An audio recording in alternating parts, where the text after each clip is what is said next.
muchinjiko pane upenyu, Jesu atinditarise, pasine pfuma ngezvenhando, pamberi ndoona zvakanaka. Mune upenyu mukutarisa, muchinjiko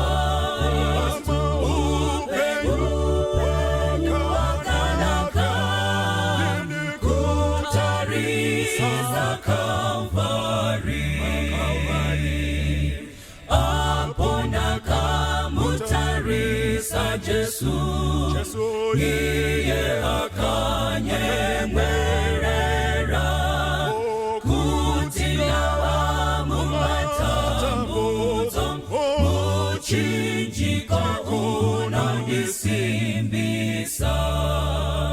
Mune upenyu mukutarisa, muchinjiko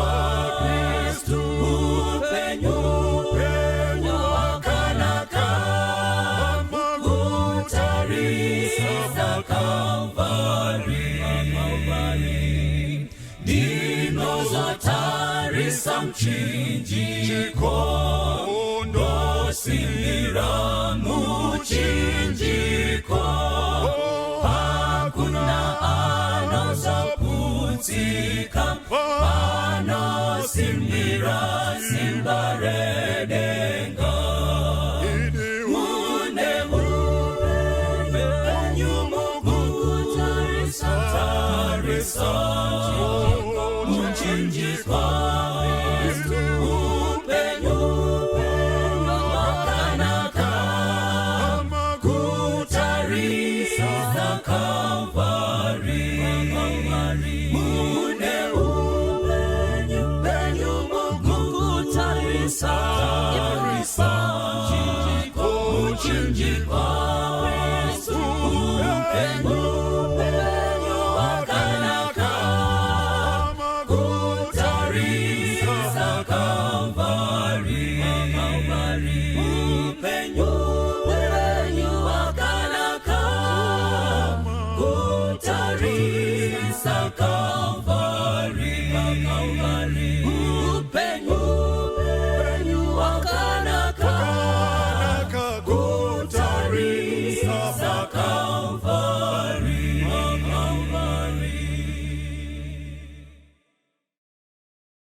Kwazwai wana wa Mwari, ndinokwasai mose muzita raJesu Kristu tenzi wedu, amen.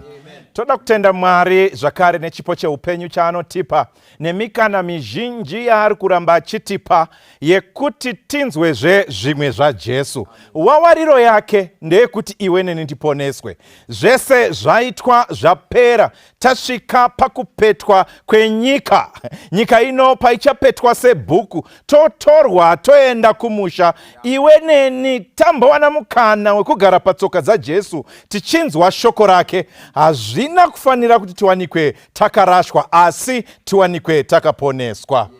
Muzuva ranhasi regai ndikukokei kubhuku yaExodo chapter 17. Ndichaverenga pano kubva pavhesi ya10 kusvika pavhesi ya13. Bhaibheri rinoti, Joshua akaita sezvaakanga audzwa naMozisi, akandorwa naAmereki. Mozisi naAroni naHuri vakakwira pamusoro pechikomo. Zvino zvakati kana Mozisi osimudza ruoko rwake, vaIsraeri vokunda. Kana oregera ruoko rwake pasi, Amereki yokunda. Asi maoko aMozisi akazoneta. Zvino vakatora ibwe, vakariisa pasi pake, akagara pamusoro paro. Aroni naHuri vakatsigira maoko ake, mumwe kune rumwe rutivi, mumwe kune rumwe rutivi. Maoko ake akava nesimba kusvikira pakuvira kwezuva. Joshua akakunda Amereki navanhu vake neminondo inopinza. Mwari akomborere kuverengwa kweshoko rake. Panguva ino ndichakukumbirai titsinzine tinamate. Baba muri kumusoro kudenga, tinokutendai panguva dzino dzamangwanani. Matipa zvakare umwe mukana wekunzwa shoko renyu, wawariro yenyu ndewekutsvaga chose chakarashika chipinzwe mudanga. Tauraiwo nesu tiponeswe neshoko irori, ndokunamata kwedu muzita raJesu Kristu, amen. Musoro wenyaya muzuva ranhasi unouya uri mubvunzo unoti wakurumidza sei kuneta. Wakurumidza sei kuneta.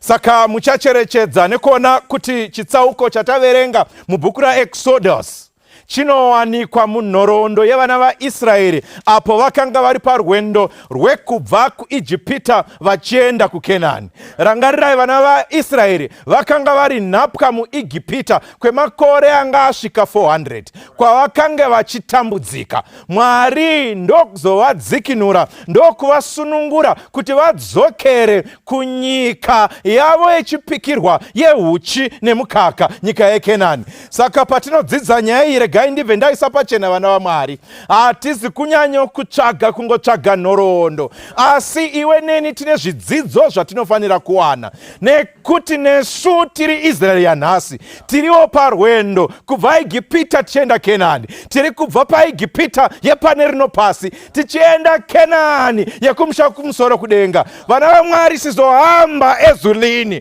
sisiye kaya ezulini, tiri kuenda kumusha vana vaMwari, musha watakagadzirirwa naMwari. Saka tiri parwendo, nesuwo zvakasanganwa nazvo nevana vaIsraeri tichasangana nazvo parwendo rwedu rwanhasi. Pavakagumburwa pada, nesuwo tinogona kugumburwa.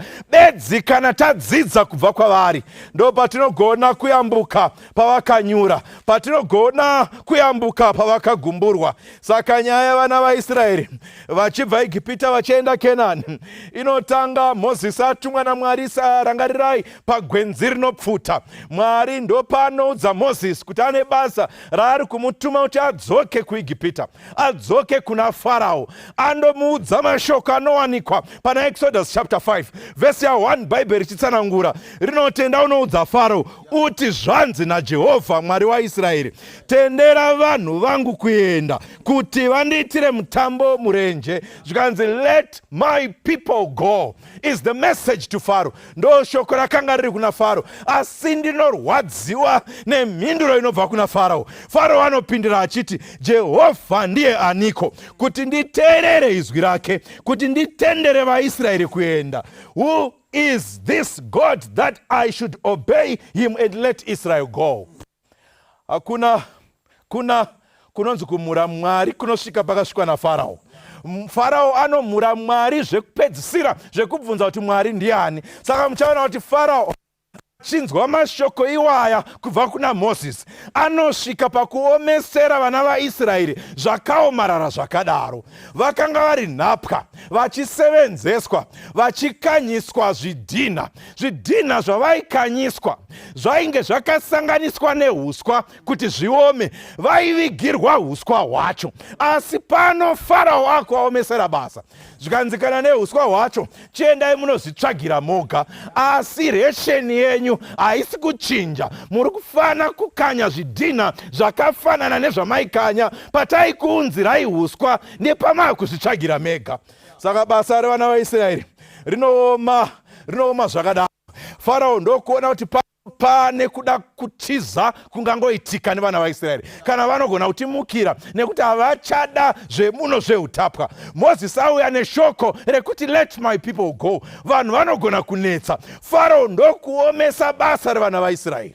Saka vana vaIsraeri vanosvika pakutambudzika. Farao anorambisisa kuti vana vaIsraeri vaende. Mozisi anoedza kundotaura naFarao. Farao achiramba kusvikira paya paanoenda netsvimbo. Achindokandira tsvimbo, Mozisi ichishanduka kuita nyoka. N'anga dzaFarao ndokuuyawo netsvimbo dzavo, ndokukandira dzavo dzikaita nyoka. Asi tsvimbo yaMozisi, teerera apa, ndokubva yadla nyoka dzose dzaFarao. Rega ningopfuura nepo. Farao haana kuita kuti n'anga dzake dzishandure tsvimbo kuita nyoka, nekuti Satani haana simba rekukrieta, Satani haana simba rekuunza upenyu. Asi zvakaitika mumeso mevaiona kuti tsvimbo dzakaita senyoka. asi dzaisava nyoka. Regai ndikudze vana vaMwari, Satani haana simba. Kumwe kwatinomhanyira kuminanana uku, kumwe kwacho meso edu ari kutambwa nawo. Hakuna anokwanisa ane simba reupenyu kunze kwaMwari oga. N'anga dzine dzichingovhara-vhara kuitira kuti tione sekunge pane simba, asi pasina simba. Saka panozouya matenda, Farao waramba aomesa, ndobva parova matenda mazhinji, pazorova denda rekupedzisira, matangwe ose afa muIgipita. Farao ndopaanozobvuma kuti kudenga kuna Mwari. Rega ndirege vana vangu vaende, regai ndikudze vana vaMwari. Muutapwa muri tirimo, asi pane zuva, there is a day that is coming. We are living and we are going home. It won't be long, it won't be long. Soon we'll be going home. Tinoenda kumusha. Saka vana vaIsraeri vanorongedza gwendo after 400 years. Vamboita makore 400 ekumirira. Musi wekuenda kumusha unosvika. Israeri inobuda yakananga kumusha. Mufaro uripo muzhinji vachienda kumusha. Yes, they were going home, sweet chariot. And they were going home. Asi vachibuda, chinoshamisa idirection yerwendo rwakatorwa. Pavaifunga kuti vanobva vangonanga nezhira inonanga kuenda Kenani, yaienda nechekusouth, ivo vanoona vatoreswa nzira imwe naMwari inonangana nemuRed Sea, mugungwa dzvuku. Konai Mwari, ko moshandisa zhira inoenda nekugungwa sei? Chachichitwa naMwari, zhira imwe yacho yaenda nekwaigara maFiristia. maFiristia dzadziri mhare dzehondo. VaIsraeri vapedza makore 400 vari nhapwa. Havana zvombo zvehondo, havana anokwanisa kurwa. Pane vana, pana anamai, vane mombe, vane mbudzi, vane makwai, vane zvose. Hondo vaisaigona. Ndokushandura zhira chisina kuzivikanwa nevaIsraeri. Mwari mukuziva kwake aivapa zhira yaivasvitsa Kenani, asi zhira yeKenani was going straight into the Red Sea. Saka vana vaIsraeri vanosvika pagungwa dzvuku. Message ichisvika kuna Farao zvikanzi vakanangana nekuRed Sea. Farao ndokufunga kuti zvangu zvaita, ndokusimudza hondo nemabhiza nengoro, naye captain of the army, commander in chief, akati apa handisari apa, ndodotevera tindoona kuparara kwevana vaIsraeri. VaIsraeri vachiona hondo dzichitevera vari pagungwa dzvuku, mvura haipfuuriki iri kumberi, vakatarisa kumativi kune makomo. Ndokutanga kupopota vachichemera Moses. Ndobvunza naIsraeri, ko wakurumidza sei kukomblena? This is only 25 days after miraculously escaping from Egypt. But vatotanga kukomblena, vatotanga kunetsana naMoses. Wakatiburisa Igipita, dei wakatisiya zvedu takafira ikoko. Ona watiunza kuno, wakatiunzirei kuno. Moses ndokupindura zvikanzi, mirai, wait and see the salvation of the Lord. Wakurumidza sei kuneta naIsraeri, wakurumidza sei kunyunyuta naIsraeri, wakurumidza sei kuona rufu naIsraeri. Mwari zvaariyewana kudzikinurai. Saka kunonzi vakamira ipapo, hondo yaFarao ichisvika ichitevera. Vana vaIsraeri vaakubvunda makumbo achirovana vachishaya kuti zvinoita sei. Gore rakanga richivatungamira kunonzi rakasimuka majestically. Ndokutanga kudzokera kumashure. Teerera, ndokusvika ndokundomira pakati pevaIsraeri nevaIgipita. Rakavhenekera kuvaIsraeri, pakava neusiku rima risati rakamboonekwa pakati pevaIsraeri nevaIgipita. There was total darkness. Egypt could not follow. VaIgipita hapana chavakaona, ndokubva vamira, they were forced to hold. Why tinonamata Jehovha wehondo? Unoneteiko Mwari ari pakati pedu? Unonetereiko Jehovha ari pakati pedu? Zvikanzi hondo dzevaIgipita dzakabva dzamira nekuda kwerima. Saka vamira uku kune chiedza, pakati pane rima. Igipita haina chairi kuona. Zvikanzi Mwari ndokudeedzera kuna Moses, zvikanzi tora zvakare tsvimbo yako. Pane tsvimbo, pane nyaya apa. Ndokubva zvikanzi rova mugungwa, ndokubva mvura yatanga kusuduruka, pakagadzirwa zhira. For my God will make a way where there seems to be no way. Mwari wangu anogadzira zhira zhira pazvinenge zvaoma, ndo paanogadzira zhira, nekuti haana chinomukunda. Unogonetereiko tina Jehovha wakadai? VaIsraeri ndobva vagadzirirwa zhira yakanga yakaoma. vese ndokuyambuka gore rakapachiedza mugungwa. VaIsraeri ndokuyambuka ndokusvika mhiri. Vachisvika mhiri vaIgipita ndokuona chiedza chakapenya mugungwa dzvuku, ndokuona muine zhira yavanga vasingazivi kuti yagadzirwa nani, ivo ndokubva vati tinopinda muzhira imomo. Vachipinda kunonzi vava pakati pakangotanga kurira mheni, pakatanga kurira mpande. There was thunder and lightning and rumbling. MaIgipita ndokushaya kuti chii chiri kuitika. Whilst in the midst of the confusion, vachishaya kuti chii chiri kuitika. Munyori ndofarira kunonzi the Egyptians heard the voice of an angry God. Vakanzwa inzwi raMwari akanga atsamwa nekuti vanga vatevera hondo dzevana vaMwari, vakanga vatevera hondo dzevaIsraeri. Ndinobvunza, wakurumidza sei kuneta vana vaMwari? Saka vari pakati vakabva vaona kuti pano paipa, ndobva vati rega tiite U10 tidzokere kwatabva. Vachingopedza kuita U10, an instruction was given to Moses. Zvikanzi Moses, dzorera tsvimbo ichidzorerwa. Zvikanzi mvura ndokubva yatanga kuudzana kuti mukuru wataura ndokudzokera. Ndo pakaperera hondo dzevaIgipita, hadzina kuzomboonekazve. VaIsraeri vakanga vari kuona vari mhiri kwerwizi, kwegungwa, ngowani dzakanga dzapapamara mvura nengoro dzemabhiza dzakanga dzaparadzwa nekuda kwekuti tinonamata Jehovha wehondo. Israeri yafunga kuti taparara pagungwa dzvuku, Mwari akanga asati apera. Ko ndinobvunza nhai vaIsraeri, manga mambokurumidza seiko kunoita pakadai?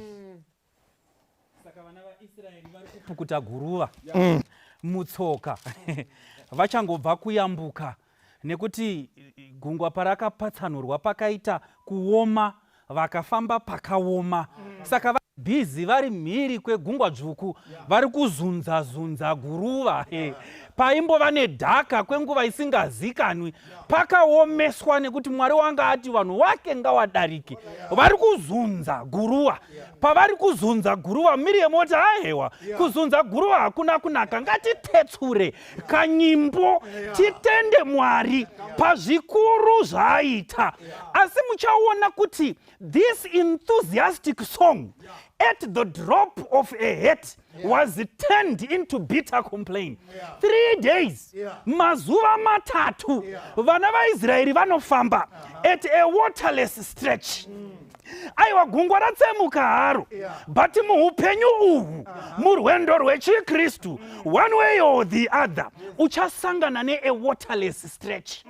Iyoyo mvura yambopatsanurwa, ukadarika pakati payo, uchibaya madziro, rimwe zuva uchaishaya. Ndo zviri upenyu hwemuKristu.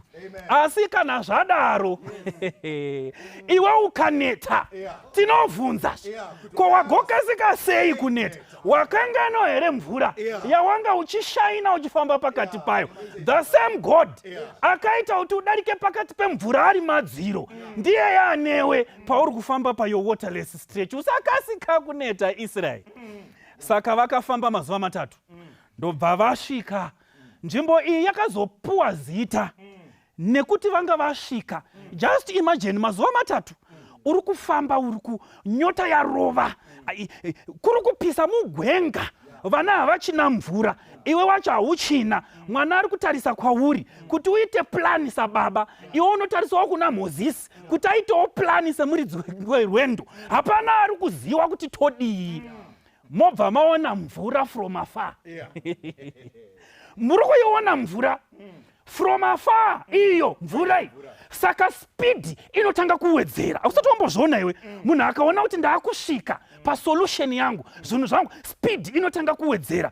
Munombokanganwa kuti maneta, munekuti waakufunga kuti nyota yaakupera, wosvika paya wotora kapu wochera mvura, paunoiisa parurimi rwoti hazvigamuchiriki izvi, zviri kuvava. Zvakadaro muupenyu kuti zuro marriage yaimboita zvakanaka, but makazopinda pawaterless stretch, mafamba pawaterless stretch, makaita senge muri kuona mvura pamberi, mukati ndaakunomwa, wanike iri kuvava. Zvakadaro muupenyu hanzvadzi yangu. wakafamba waterless stretch yanga isina kana ndinokuda. Pacho pawakazonzi ndinokuda, wanei mukomana wacho haamwiki. Ndo zvinodaro muupenyu. Mwari unodzitendera nguva idzi, asi kana dzatenderwa iwe hautarisirwi kuneta. Ndo saka tiri kuti wazokasika sei uchikasika kukanganwa kuti zuro wakadarikana pamvura. Saka vakasvika paMara, ndo zita rakazopiwa nzvimbo yacho. Vana vaIsraeri ndobva vachema. Pane vana vaIsraeri kuruboshwe kwangu, pana Mozisi kurudyi rwangu. Same problem inokonzera different reactions. Same problem yakasunda Israel kuti icomplain, but the same problem yakasunda Moses kumunamato. Saka tinobvunza kuti iwe pawasangana nemara yako yakusunda kuti udii? Nekuti vamwe mara dzavo dzakavasunda pamunamato, asi vamwe mara dzavo dzakavasunda pakupfugamira zvisingapfugamirwi. Same problem. Mubvunzo kuti iwe mara yako payasvika yakumanikidza kuitei. Saka ukaramba uchiverenga nyaya yachona uchaona kuti same problem gave two different reactions. Vakaropafadzwa vanoti kana vaiona mara vanzwa kuvava kwayo inovamrangaridza kuti kuna Mwari akambovapa mvura zuro anogona kugadzirisa maproblems. Saka Mozisi anochema kuna Mwari. Mozisi anochema kuna Mwari, Mwari oti chitora chidanda icho kanda mumvura. Ameno vanoita signs. But handizivi kuti mudanda maive nemasweetening properties here, handizivi hangu. But ndinoudzwa neBhaibheri kuti mvura yakamwika. Pane zuva yarichamwika mvura yacho. Handizivi mvura iri kuvava muupenyu hwako. Pamwe wakaurura ukakaurura, vawakadzidza navo vatopedza madigiri uchiri kungokaurura sekogeometry, asi nzwisisa chinhu ichi. Pane musi wainomwika. Tinonamata Mwari unoita kuti zvinovava zvitapire. Saka Israeri yasvika pakuti mara mvura imwike. Bhaibheri shoko raMwari rinoti anovabvisa paMara ovaisa paElim. Tiri pana Exodus chapter 15 musarashika verse 22 kusvika pana 27. Ndo nyaya tiri kutaura panapa. PaElim mvura yaiva zhinji. Saka Mwari ari kuvabvisa padiscomfort ovaisa pari comfortable. Ndo zviri upenyu. Dzimwe nguva anombotendera upenyu kuti umbofamba pamatombo, dzimwe nguva uzokufambisa pajecha rekuti kana uchitsika rinoti kwaziwai. Ndo zviri upenyu hwemuKristu. Asi kana watsika pamatombo hautarisirwi kukasika kuneta, nekuti zuro wakafamba pajecha raikugamuchira tsoka dzako. Wakasika sei kuneta? Saka Bhaibheri shoko raMwari rinotitaurira kuti vakasvika paElimu vakava nenguva yakanaka. Paive nemichindwe yakawanda, vaive nemumvuri, mvura yakazara. Zvinodaro, asi kana paElimu musakanganwa kuti dzimwe nguva Elimu hairarami nekusingaperi, nekuti mazuva mashoma vakachemera chikafu. Nekuti mupako wavanga vayambuka nawo gungwa dzvuku wakapera. Dambudziko rine vana vaIsraeri ndo rine vanhu nhasi. Vanofunga kuti kana dambudziko reupenyu rachinja, Mwari unopererwa. Mwari wasota wagadzirisa dambudziko remvura. But pavanosangana nedambudziko rechikafu, vanofunga kuti the problem has changed. Therefore, because of the change of the problem, it causes incapabilities on the side of God. Nasi marriage ndo yanetsa, wachemera Mwari aigadzirisa. Mangwana mwana paanonetsa wakutsvagei kung'anga. Wati here Mwari akagadzirisa marriage haagoni zvevana. Magochemei pachikafu, iye Mwari akagadzirisa pamvura. Mvura yakavava ikatapira, Mwari akagadzirisa. But because the problem is now different, you think it will cause inabilities in an able God. Kuchinja kwedambudziko hakuna zvakunoshandura paMwari anogona. God is able. Amen. Dambudziko rawagadzirirwa nhasi is a promise for future deliverance. Usakasika kuneta. Ukadzidza nyaya yacho paElimu vanopiwa mvura neregulation. Vanopiwa mvura vanzi nditeererei kuti zvikuitirei zvakanaka. Pamana vanopiwa chingwa vanzi ndoda kuona kuti munoteerera here. Saka nyaya haizi yemvura nechingwa. Mwari anoziva kutozvida izvo. But chikuru ndechekuti kana wapiwa unoteerera here. Saka mablessings ese anouya nemaregulations muupenyu hwako. Wawana mari yakawanda, ko hama dziri kuchengetwa here? Regulation. Pamana pakauya neregulation. Musanhonga every day. Nhonga yemazuva matanhatu, rechinomwe musabata. Regulation. Paelimu, pamara pakauya neregulation. Ndatapirisa, ndapodza mvura yanga ichivava. Asi Mika, kuti zvikuitirei zvakanaka, kuti matenda eIjipita asauya kwamuri. Teererai zvandotaura, I am the God who heals you. Regulation. Blessing, regulation. If you receive a blessing from God, look for the regulation. God is saying something. Wapuwa imba. Aine marumu akawanda. Waane toy room manje. Asi hama yako haina pekugara. What is the regulation that is following your blessing? Saka ukadzidza uchaona kuti pane nguva when Israel is bitterness to God. The waters of Mara were bitterness to Israel, but the behavior of Israel was bitterness to God. Ndibate zvakanaka. Mvura iri kuvava kwaIsraeri ndazvinzwa, asi ivo vari kuvavira Mwari. Ndepapi pavari kuvavira Mwari? Mwari aita zvinhu zvakanaka nhasi. Mangwana pazvinoita sezvabhenda, they lose their faith. They fail to exercise their faith. They lose their hope. They lose their strength. They fail to obey. They have no power to deny themselves. Namhaka yei nekuti paita kamuedzo kaita kuti vakangane zvakanaka zvakaitirwa zuro. Teerera unzwe, kana Mwari akuitira zvakanaka nhasi, kana zvazoshata mangwana, ramba wakabata pana Mwari wako, ukamufuratira, you have become bitterness to God. Ndiwo wakuvavira Mwari manje. Kanganipa wavavira Mwari iwe. Nhasi akuti kuti upase O level, mangwana wakutsvaga nzvimbo yechikoro wakubvisa chioko muhomwe, uri kuvava. Iwe ndiwe wakuvava manje.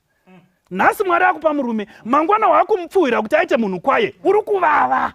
The same God who helped you yesterday will help you today. He is there tomorrow. Don't be bitterness to God. Ndiri kutaura newe, unovavira Mwari. Saka mukadzidza nyaya iyi muchadzidza kuti all life is provision. God is always proving us. Akaedza Israeri pagungwa, akavaedza paMara, akavaedza pachingwa. Muchaona kwatiri kuenda nemharidzo, anenge achingovaedza.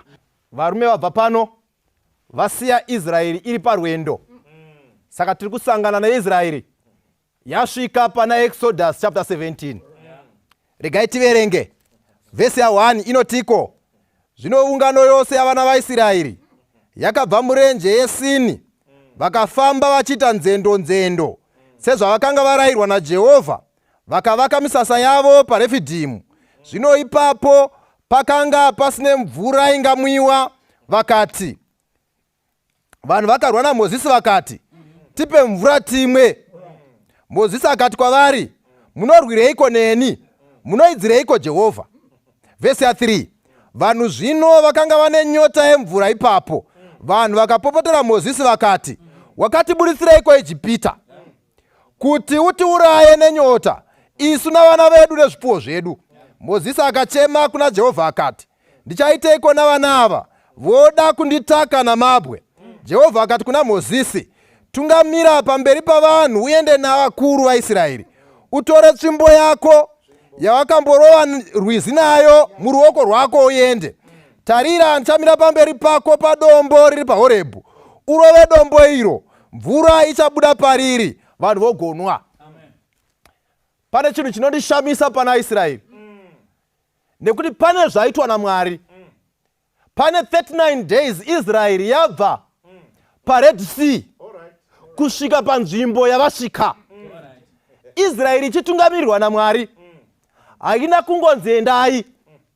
Israeri yaitungamirirwa naMwari, saka muzuva gore rakanga riri pamusoro pavo, manheru, shongwe yemoto yakanga iri pamusoro.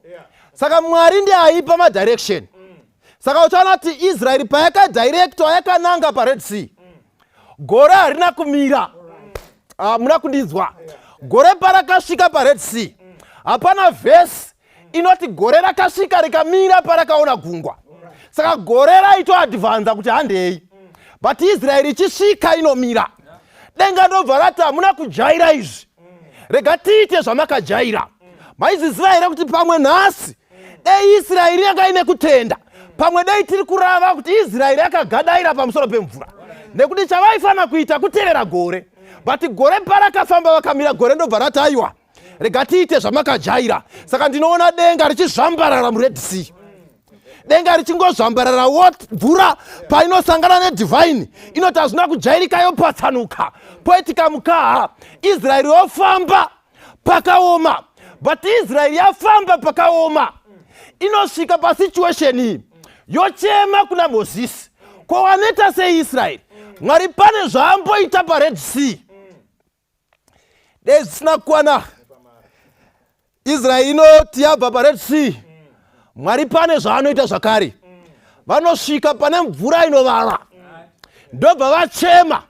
Mwari ndobva aita zvaaita zvakare. Sezvisina kukwana zvakare. Israeri inochemera chikafu. Bhaibheri rinotiko vakapiwa chikafu chinopiwa ngirosi.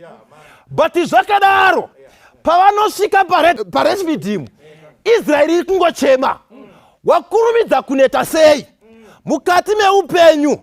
Israeri yaifanira kutarisa yoona gore mudenga yoti kunyangwe zvakaoma, mvura isipo, as long as gore riripo we are safe. Saka nhasi kune vanhu vanotarisa pasituation vokangamwa kutarisa mudenga kuti gore richiripo. Saka nekudaro vanokurumidza kuneta. Kana pane chinhu chinondishamisa, Israeri pairi kuneta, Mozisi haasi kuneta. Israeri pairi kuchema-chema, Mozisi haasi kuchema. Chii chiri kuita kuti Mozisi asachema, Israeri ichichema? Chechi yaMozisi yatosiyana neyaIsraeri. Hampo Mozisi anoziva waakatenda. Ndava paakadaidzwa, Mozisi anovhunza, ndikaenda ndinoti Ndiyani andituma? Mwari anoti I am. Ini ndichava wandichava. Zvaitaurwa naMwari aita handingakuudzi zita kuti ndichava nhingi, but ndichakwana musituation. Saka pane vanorwara ndichava murapi. Kune vari kuchema vafirwa ndichava munyaradzi. Kune chirikadzi ndichava baba vadzo nemurume wacho. Kune nherera zvakare ndichava baba. Saka ndichava wandichava. Saka Mozisi ari kuziva waakatenda. Kwewaneta sei? Ndiyani wakatenda zvaita kuti ukurumidze kuneta. Kungoti basa rapera nemhaka yeCovid yauyai, wobva watoona sekuti Mwari haadai tadzokera Ijipita. Unodemba kwawakabva. Israeri ikudemba kuIjipti kwainamatwa Mwari vasingazikanwi. Takadzurwa naMwari kuIjipita kunonamatwa vaMwari vasingazikanwi. Kwatairova makuva tichiita zvisinganzwisiki, Mwari ndobva atidzura. But nhasi nekuti basa rapera unodemba kunorova makuva. Wakurumidza sei kuneta? Nhasi nekuti mereji yata seyanonoka, wakufunga kuti pamwe iguva ramai risina kurohwa, wakudemba Ijipita. Wakurumidza kuneta. Hauoni here gore riri pamusoro pako? Saka Mozisi haavhunduki, anoenda unoudza mukuru kuti pano paita problem. Saka kana uda kuona kuti Israeri yanga iri serious, tarisa uone message iri kuenda naMozisi kune mukuru. Ari kuti pano paipa vanhu ava uda kutonditaka namabwe. Vari serious, vakuda kutondiparadza. Why? Nekuti vari kuti Mwari wacho uyu ndiMwari ridzwi gore riri pamusoro pavo. Saka Mwari anoti hazvina ndava, sezvaakangogara achidhila naMozisi, anoramba achingoinstructa Mozisi. Why? Nekuti Mozisi ndiye aenda kuna Mwari. Ngaindikuudzei vana vaMwari, patinoita setanoita, ngatiringisei meso edu mudenga. Mwari atiri panzvimbo yake. Zveupenyu zvinotorema, zvinofana kudaro tiri murwendo. But zvakadaro usaneta. Usaneta. Vana vachapinda mumadrugs tiri parwendo. Unenge wasvika pamara panombovava, but haurambi uri ipapo. Jehovha achatisimudza. Michato ichatombonetsa, yovava, inguva yepamara. Patiri kutaura nhasi unoyu, pana sisi vari pamara vari kuti marriage yanonoka, pana mukoma vari pamara vari kuti basa ranonoka, but zvakadaro usaneta. Tiri parwendo, tiri parwendo. Kana ukada kuita mistake, funga ichipita. Kuichipita hakuna anovhura gungwa. Mwari watakatenda mari ndiye anozarura gungwa. Saka pazvinooma gungwa roenda pamberi pedu, iye unozarura. Saka ramba wakatarisa pagore. What as long as gore riri pamusoro pedu, ndicharamba ndakamira. Usakasika waneta, fizi dzevana dziri kushaikwa, but zvakadaro uri pamara usaneta. Saka vanhu vanoneta. Saka Mozisi anoudzwa naMwari, vanzi tora tsvimbo yaunayo, enda unorova dombo. Ukadzapowa kuitaura kuna vakorinde, 1 Corinthians chapter 10 verse 4, anoti iwe aiwa dombo riya rakarohwa murenje, dombo raivatevera riya ndi Kristu. Saka Kristu akanga aripo. Saka Mwari arikuda kunoka sense kuna Israeri kuti pada matadza kuona gore, Kristu achiri pakati pedu. Saka waneta sei naIsraeri? Zvikanzi Mozisi atevedzera kuita saizvozvo. Vhesi ya7 inotishambisa. Zvaitika zvinonzi akatumidza nzvimbo iyo zita rinonzi Masa neMeribha nokuda kwekukakavara kwavana vaIsraeri, uye nekuti vakaidza Jehovha vachiti, Jehovha uri pakati pedu here kana kwete? Saka Israeri payakapinda musituation, yakatanga kubvunza kuti Jehovha ari kurutivi rupi? Jehovha avasimudza akaita zvinoyera Ijipita zvisina kujairika kuti vabude paruoko rwaFaro, ndobva avatungamirira parenje kusvika pavasvika vane simba rekubvunza kuti Jehovha, which side are you? Muri kurutivi rwedu here? Nemhaka yekuti nhasi murume afa, uri kubvunza Jehovha kuti muri kurutivi rupi? Jehovha, muri kurutivi rupi? Kosei matendedza murume wangu kuti arare? Muri kurutivi gupi wekuti mungatendedza breadwinner remusha kuti rirare? Wakurumidza sei kuneta? Rega unzweka kuti Masa neMeribha zvinorevei. Masa ukaritsvaga muchibhuru rinoreva kuti to test. Meribha rinoreva kuti kuchema chema. Vakachema vana vaIsraeri, kuchema pamberi paMwari. Saka Israel tested God. Ndoda kungovhunza mukati meupenyu hwako iwe. Dai ndaida kuzvitarisa. Totarisa map yeupenyu kufamba kwawaita nako nenhamo dzakuwira muwilderness. Inzvimbo ngani dzatingatumidza kuti Masa neMeribha? Inzvimbo ngani dzeupenyu hwako pazvakakuomera ndobva watesta Mwari, ukati Mwari ime hamuna hanya, ndobva watesta zvokuti tikadzitarisa rwendo rweupenyu ruchioma. Inzvimbo ngani dzeupenyu hwako dzinonzi Maribha? Dzakachema chema kuna Mwari iwe, ukati Mwari hamuna hanya imi. Rega unzomufundisi, Israeri iri kubvunza Jehovha vari pakati pedu here kana kuti kwete? Now, rangarirai musoro wenyaya uri kuti wakurumidza sei kuneta. And zvaiswa pachena zvatotaurwa kudhara. Israeri panguva iyi iri kutokomplaina. Rega ndimbotaura newe muteereri, tsika yako ndeyekuchema-chema nekunyunyuta. But panguva iyi mambozviona here kuti vari kunyunyuta, vari kuchemera mvura, asi dumbu rakaguta. Mirai, mana yange chidona vakatoguta. Chakakosha chi kuchema nenzara, but uri kuchema dumbu rakaguta, asi uri kuchemera mvura. Ambokupa chikafu chagutsa dumbu Ndiyani. Apana kashona kari kufamba hanzi uri kutsvira ine tii isina shuga. Tii yacho unayo, ine masamba, ine mukaka, ine mvura. Aiwe, kuna story ina kana mvura nemukaka wacho. Saka wakachema dumbu rakaguta. Kwedu kumba kune chitsumo chaigara chitaurwa nababa wangu. Usaite ushwete hwedziwa kuda kubuda munodziya kuti rigare panotonhora. Saka Israeri yakaita ushwete. Now mira ndikuudze ukagara uchichema-chema. Mwari anonzwa kuchema-chema kwako. Oti uri kuchema tii isina shuga. Chimira ndikuratidze kuti unogona kutoshaya tii yacho. Saka Mwari akangosuduruka mbichana. MaAmalekites ndokubva auya. Now rega ndikuratidze MaAmalekites rudzi rwaigara pakati peRed Sea neDead Sea. Saka because Israel, umwe munyori wandofarira anoti, when you complain, God speaks to you through blessings bestowed.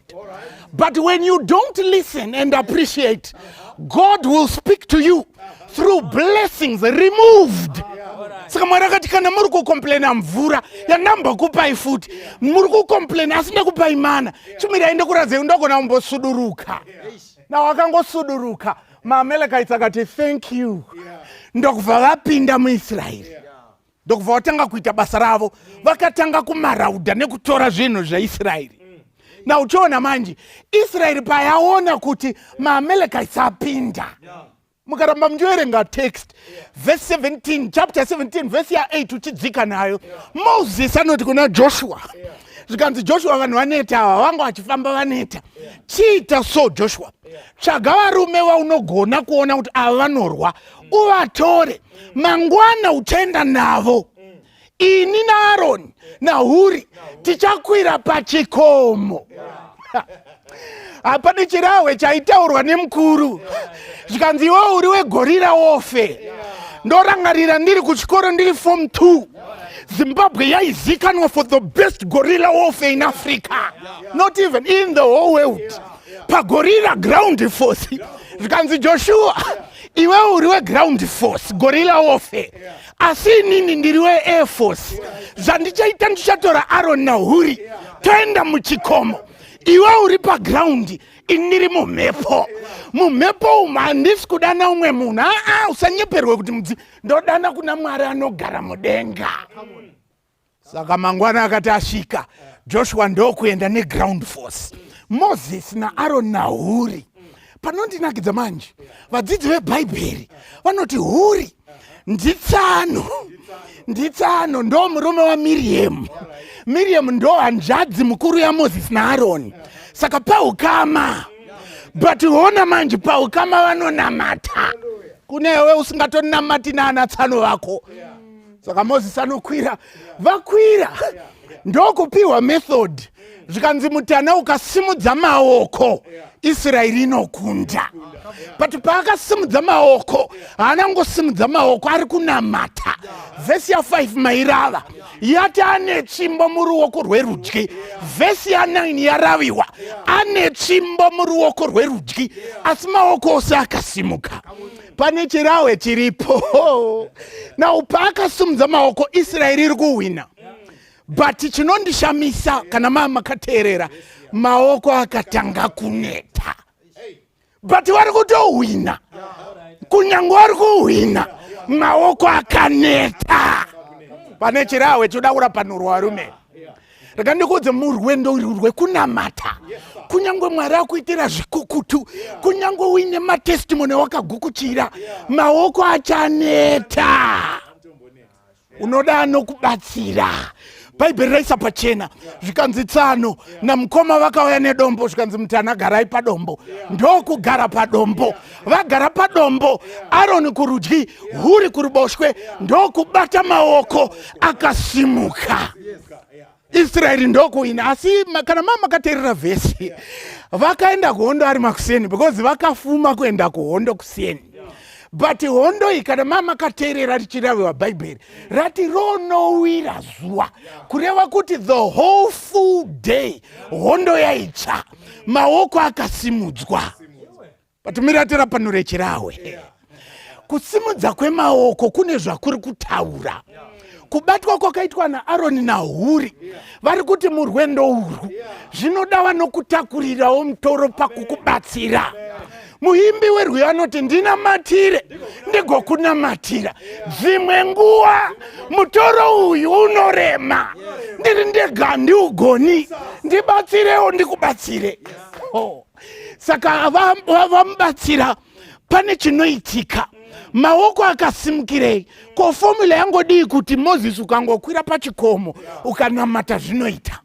Now ndakadzidza mukoti kana pachisiwewa jaji mukuru wenyika unoona anosimudza ruoko.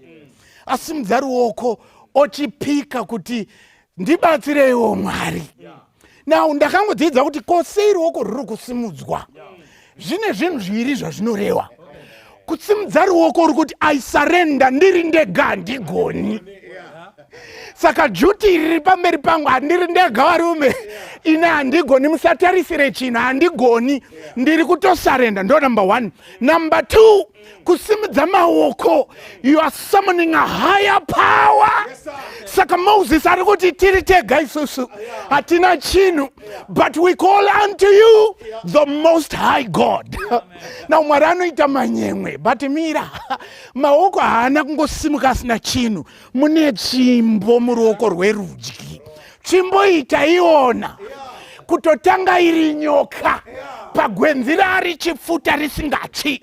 Chimbo itikaiona yamu State House ikamedza nyoka. Chimbo itikaiona pagungwa dzvuku. Chimbo itikaiona pamvura. Chimbo itikaiona payarowa dombo. Chimbo ichiko chimbo zvairi kureva payasanduka kuita nyoka iri kuti ndine upenyu, ndakafa but upenyu ndinaho. Nekuti payakaita nyoka, it was not a dead snake, it was a live snake. Saka iri kuti ndine upenyu. But mira ukawerenga Psalm 60 Psalm 60 verse 4, Israeli yaiziya chinhu ichi. Kana kuine mureza waisimuka, waisimuka only in times of war. Now mureza waiti ukasimuka, waisimuka on a high place, zvokuti munhu wese anouona. Uchisimuka mureza pairidzwa hwamanda. Munhu wese aiona mureza wasimuka onzwa hwamanda, aiziya kuti danger has come. Zvaaita aitiza akananga towards tende rekusangana. Now Moses paasimudza maoko akabata tsvimbo ari kusignifya, because verse 15 vapedza vakunda. Moses anoti vakomana natsano, unganidzai matombo ndokuvaka aritari, ndokuti nzvimbo ino inonzi Jehovha Nisi. Jehovha Nisi zviri kuti Jehovha my bana. Chimiratira pano rechirawe tigare pasi. Bana riri kurehwa naMoses ari kuti Jehovha ndimi manga muri bana. Now Israel sekusumudza kwayaiita bana ndokusimudzawo kwandaita tsvimbo. Tsvimbo iyi ukazoirava haisiti Aaron aiti tsvimbo yaMoses, Moses aiti tsvimbo yaAaron, but iye aiziva kuti itsvimbo yaMwari. Saka pane bana rakasimudzwa. Saka bana iri ndiKristu, because ukazoirava yakagadzirwa nemuAlmond. MuAlmond ndo unotanga kudyara, muAlmond ndo unotanga kutunga maruwa, muAlmond ndo unotanga kuita chibereko, muAlmond ndo unotanga kuradza life. Saka ari kuti, because ukazorava zvakazarurwa, anoti tarira ndini ndine key dzerufu neupenyu, dzehadesi ndini. Saka tsvimbo yakasimudzwa naMoses ari kuisa pachena kuti hondo iyi yemaAmalekites hairwiwi nemunhu, asi tinodana imi. Saka ari kuti Jehovha our bana. Saka chimira ndibvunze, wakasika sei kuneta isitine bana? Not bana chete, gore, not gore chete, dombo, not dombo chete, chimbo, wakasika kuneta sei. Saka dauna matenewe kwauri ikoko kuti Mwari ini ndinogara ndingochema chema. I don't see the blessings bestowed, but I don't want you to remove the blessings. Please Mwari, ndipewo moyo wekuona simba renyu muupenyu hwangu. Pazvinondiremera, pazvinondinetesa, Mwari ndepe simba ndisanete. Kana uri munamato wako, namata nesu patiri kunamata. Baba vedu vari kudenga muzita raJesu, toda kukutendai. NaKristu, Jesus Christ our Bana. Ndiye anotipa simba rekukurira hondo munguva dzekuneta. Tinomudaidza mukati muupenyu hwedu. Kuchema kutame. Kukanganwa zvamatiitira zuro kutame. Kana nhasi zvakanaka, zvikashata mangwana, musatitendera kukasika kuneta. Nekuti mubvunzo wati wakasika sei, iye Jesu ari pakati pedu. Wakasika seiko, iyo minana yaakaita muupenyu hwako uchiiziva. Tibatsireiwo Mwari, mutiitirei zvakanaka. Kana zvorema, tinokumbira kusimudza maoko. Tichiti toga hatizvikwanisi. Mumaoko edu takabata Kristu our Bana, anotipa simba munguva dzokupera simba. Tibatsirei Mwari, mutiitirei zvakanaka. Tinoshuvira kusvika Kenani. Tikaramba tichineta nekuchema sezvizvizvi, tingapararira murenje. Tinoshuvira kusvika Kenani. Tibatsirei, mutiitirei zvakanaka. Munamato wedu ndiwoyu, muzita raJesu akatifira pamuchinjikwa akamuka. Amen. Inzwa Jesu odaidza, Ndiyani osewenza, Minda yese yatoibva, Ndiyani achakohwa, Tenzi anodaidzira, Achazokupa tuso, Ndiyani achapindura, Ndiripano nditumei, Kana usingabiri nyanza, Kana kushumaira